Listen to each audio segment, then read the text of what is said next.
मुंबईपासनं हाकेच्या अंतरावर असणाऱ्या रायगड जिल्ह्याला सध्या उन्हासोबतच पाणी टंचाईच्या तीव्र झळा बसतायत। ग्रामीण भागात पिण्याचं पाणी नागरिकांना मिळण्यासाठी जलजीवन योजना राबवण्यात आल्या। त्यासाठी तब्बल 240 कोटी रुपयांची बिलं देखील काढली गेली। मात्र कोट्यवधी रुपयांच्या उधळपट्टीनंतर सुद्धा अनेक गावं तहानलेलीच आहेत। नेमकं काय झालंय यावर लोकशाही मराठीचा हा एक स्पेशल रियालिटी चेक पाहूया।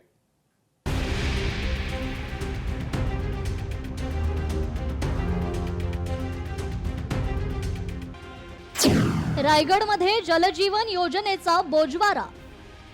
रियालिटी चेक मध्ये धक्कादायक माहिती उघड।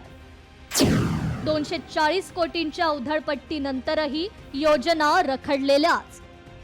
रायगड जिल्ह्यातील या लाडक्या बहिणी उन्हातानातून घोटभर पाण्यासाठी वणवण करताना फिरत असल्याचं भीषण वास्तव बहुतांश भागात पाहायला मिळतंय। रखडलेल्या जलजीवन योजना याचं मुख्य कारण आहे। जिल्ह्यात जलजीवनच्या एकूण 31 योजना मंजूर झाल्या। त्यासाठी जवळपास 650 कोटी रुपये एवढ्या निधीची तरतूद देखील करण्यात आली। त्यापैकी 238 कोटी वापरले गेले, मात्र तरीही गावात पाणी पोहोचलेलं नाहीये। रायगड जिल्ह्याचा जो आराखडा होता महाराष्ट्र जीवन प्राधिकरणाच्या 31 योजनांसाठी, यासाठी 636 कोटी रुपये मंजूर होते आणि आतापर्यंत आपल्याला 238 कोटी निधी प्राप्त झालेला आहे। म्हणजे 31 पैकी 17 योजनांवर दंडात्मक कारवाई केलेली आहे आणि 12 ठेकेदार आहेत ते 17 योजनांची जी कामं करतायत ते 12 ठेकेदारांवर आपण कारवाई केलेली आहे आणि साधारणतः 2.25 कोटी रुपये आपण दंड आतापर्यंत वसूल केलेला आहे।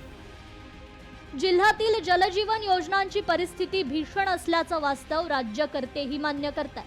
खासदार सुनील तटकरे यांनी तर योजना व्यवस्थित राबवल्या गेल्या नाहीत म्हणून थेट मुख्यमंत्र्यांकडे तक्रार केली आहे।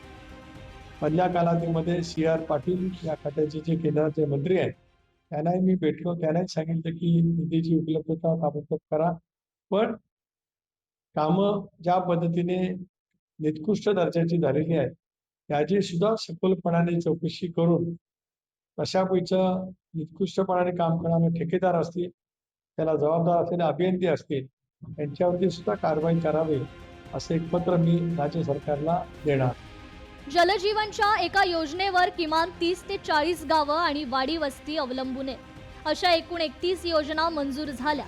त्यासाठी 240 कोटींची खिरापत देखील वाटण्यात आली, मात्र त्यापैकी एकही योजना अद्यापपर्यंत पूर्ण झालेली नाहीये। एवढंच काय, या योजनांसाठी आणलेले महागडे पाईप 2 वर्षांपासून गावाच्या वेशीबाहेर पडून आहेत। विहीर खोदलेल्या नाहीयेत, पाण्याच्या टाक्या अर्धवट अवस्थेत आहेत। मग हा पैसा नेमका गेला तरी कुठे असा सवाल उपस्थित होतोय। जलजीवन योजनेचे रस्त्यावर 2 वर्षांपासून पडून राहिलेले पाईप बरंच काही सांगून जातात।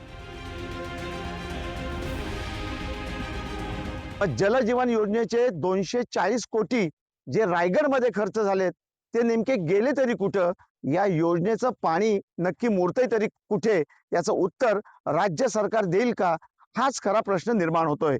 व्हिडिओ जर्नलिस्ट ओम गोरेगावकर सह भारत गोरेगावकर, लोकशाही मराठी, रायगड। लोकशाही मराठी ऐका, पहा, जागरूक रहा।